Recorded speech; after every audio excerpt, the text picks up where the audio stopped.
Hi friends, welcome back to my YouTube channel trending Mamata Ramanagara.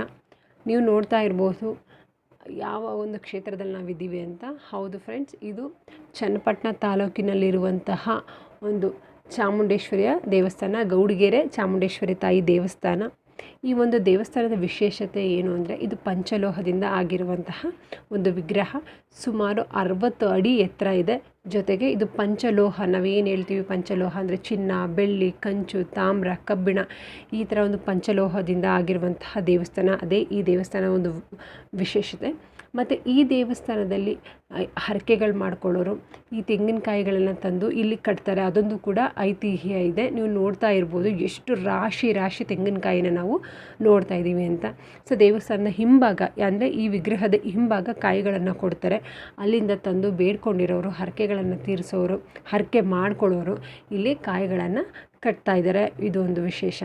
ಜೊತೆಗೆ ಏನು ಇದು ದಿನೇ ದಿನೇ ಜನ ತುಂಬ ಜಾಸ್ತಿ ಆಗ್ತಿದ್ದಾರೆ. ಯಾಕೆ ಅಂದರೆ, ಸೊ ಇಲ್ಲಿ ಬಂದು ಬೇಡ್ಕೊಂಡ್ರೆ ಅದು ಆಗುತ್ತೆ ಅನ್ನೋ ಒಂದು ನಂಬಿಕೆ, ಪಾಸಿಟಿವ್ ವೈಬ್ ಇಲ್ಲಿ ಸಿಗ್ತಾ ಇರೋದ್ರಿಂದ ತುಂಬ ಜನ ದಿನನಿತ್ಯ ಜಾಸ್ತಿ ಆಗ್ತಿದ್ದಾರೆ. ನಾನು ನೋಡಿದ್ದಕ್ಕೆ ಮೊದಲು ಈಗ ಕಂಪೇರ್ ಮಾಡಿದ್ರೆ ಒಂದು 100% ಜನಸ್ತೋಮ ಅಂತ ನಾವು ಹೇಳ್ಬೋದು.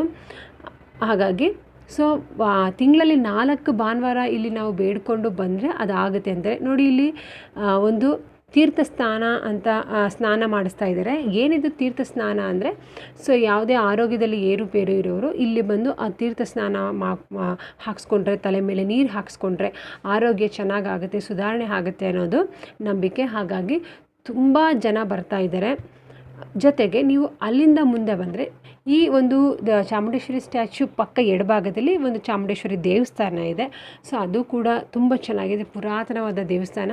ಜೊತೆಗೆ ಬಲಭಾಗದಲ್ಲಿ ಈ ಕ್ಷೇತ್ರದ ಬಸವಪ್ಪ ಇದೆ. ಆ ಬಸವಣ್ಣ ವಿಶೇಷ ಇರೋದ್ರೆ, ನಾವು ಏನೇ ಒಂದು ಬೇಡಿಕೊಂಡು ನಮ್ಮ ಕೈಯನ್ನು ಅದ್ರ ಮುಂದೆ ಇಟ್ಟರೆ ಅದು ಆಗುತ್ತೆ ಅಂದರೆ ಅದರ ಒಂದು ಬಲಗಾಲನ್ನು ತೆಗೆದು ನಮ್ಮ ಕೈಯಲ್ಲಿ ಇಡುತ್ತೆ.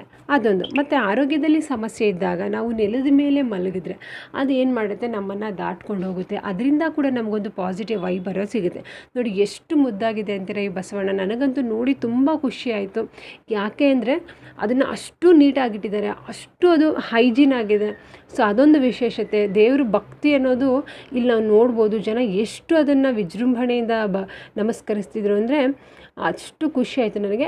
ಬಟ್ ಇವತ್ತು ಯಾರಿಗೂ ಅದು ಆಶೀರ್ವಾದ ಮಾಡೋಕ್ಕಾಗಿಲ್ಲ. ಯಾಕೆಂದರೆ ತುಂಬ ಜನ, ಹೆವಿ ಕ್ರೌಡ್ ಇದ್ರಿಂದ ಅದು ಯಾವುದೇ ಇವತ್ತು ನಡೀಲಿಲ್ಲ. ನಾವು ಬಸವಣ್ಣನ ನೋಡಿಕೊಂಡು ದರ್ಶನ ಮಾಡ್ಕೊಂಡು ಆಚೆಗಡೆ ಬಂದ್ವಿ. ಆದರೆ ನೀವು ಯಾರು ಹೋಗೋರು, ಪ್ಲ್ಯಾನ್ ಮಾಡೋರು ವೀಕ್ ಡೇಸಲ್ಲಿ ಮಾಡ್ಕೊಳ್ಳಿ. ಯಾಕಂದರೆ ವೀಕೆಂಡು ತುಂಬ ಕ್ರೌಡ್ ಇರುತ್ತೆ. ಸೊ ವೀಕ್ ಡೇಸ್, ಈ ಸೋಮವಾರದಿಂದ ಶನಿವಾರ ಅಥವಾ ನೀವು ಮಂಡೇ ಟು ಫ್ರೈಡೇ ಮಾಡಿದ್ರೆ ಇಷ್ಟು ರಶ್ ಇರಲ್ಲ, ಇಷ್ಟು ಕ್ರೌಡ್ ಇರಲ್ಲ. ನೀವು ಆರಾಮಾಗಿ ದರ್ಶನ ಮಾಡ್ಬೋದು. ಮತ್ತು ಫ್ರೆಂಡ್ಸು, ಫ್ಯಾಮಿಲಿ ಕೂಡ ಇಲ್ಲಿ ವಿಸಿಟ್ ಮಾಡ್ಬೋದು. ನೋಡಿ ಎಷ್ಟು ಚೆನ್ನಾಗಿ ಕಾಣ್ತಿದೆ. ಹಾಗೆ ಹೊರಗಡೆ ಬಂದ್ವಿ, ನಡೀರಿ ಮುಂದೆ ನೋಡೋಣ. ಸೊ ಮುಂದೆ ಏನಿದೆ ಅಂದರೆ, ದೇವಸ್ಥಾನದ ಒಂದು ಎಡಭಾಗದಲ್ಲಿ ನಿಮಗೆ ದಾಸೋಹ ಇದೆ. ಸೊ ವಾರದ ಪೂರ್ತಿ ಇಲ್ಲಿ ದಾಸೋಹ ಇರೋದ್ರಿಂದ ಸೊ ಯಾರೆಲ್ಲ ದೇವಸ್ಥಾನಕ್ಕೆ ಬರ್ತೀರಾ, ಊಟದ ವ್ಯವಸ್ಥೆ ಬಗ್ಗೆ ಏನೂ ಯೋಚನೆ ಮಾಡಬೇಡಿ. ದಾಸೋಹ ನಡೀತಿರುತ್ತೆ. ಒಳ್ಳೆಯ ಒಂದು ದಾಸೋಹ ಇದೆ. ಊಟ ಮಾಡಿ ದೇವ್ರನ್ನ ಆದಷ್ಟು ನೀವು ಚೆನ್ನಾಗಿ ಬೇಡ್ಕೊಳ್ಳಿ, ನಿಮ್ಗೆ ಒಳ್ಳೆಯದಾಗುತ್ತೆ. ಸೊ ಹಾಗೆ ಮುಂದೆ ಬಂದರೆ ಹಿಂದ್ಗಡೆ ಎಲ್ಲ ಇನ್ನೂ ಕೂಡ ಅದು ವಾಟರ್ಫಾಲ್ಸು ಆ ಥರದ್ದೆಲ್ಲ ಐಡಿಯಾ ಇದೆ, ರೆಡಿ ಮಾಡ್ತಿದ್ದಾರೆ. ಇದು ಉಪ್ಪಿನ ಸೇವೆಯನ್ನು ಕೂಡ ಮಾಡ್ತಾಯಿದ್ರು. ಬೇಡಿಕೊಂಡು ನಾವು ಇಲ್ಲಿ ಉಪ್ಪನ್ನು ಹಾಕೋದು, ಅದೊಂದು ಕೂಡ ಇಲ್ಲಿ ಈಗ ಮಾಡ್ತಿದ್ದಾರೆ. ಸೊ ನೋಡಿ, ಇದೇ ನಾನು ಹೇಳಿದ ದಾಸೋಹ. ಸೊ ನಿಮ್ಮ ಕೈಲಾದಷ್ಟು ಕೂಡ ನೀವು ದಾಸೋಹಕ್ಕೆ ಅಲ್ಲಿ ದಾನವನ್ನು ಕೊಡ್ಬೋದು. ಅದೊಂದು ವಿಶೇಷತೆ. ಸೊ ಏನು ಮೊದಲು ಈ ಚಾಮುಂಡೇಶ್ವರಿ ತಾಯಿ ಸ್ಟ್ಯಾಚ್ಯೂ ಇದೆಯಲ್ಲ, ಅಷ್ಟು ಮಾತ್ರ ಇದ್ದಿದ್ದು. ಈಗ ಹಿಂದ್ಗಡೆ ಇರುವಂಥ ಒಂದು ಸಿಂಹವನ್ನು ಮಾಡ್ತಿದ್ದಾರೆ. ಅದು ಕೂಡ ಪಂಚಲೋಹದೇ. ಸೊ ಯಾರಿಗೆಲ್ಲ ನನ್ನ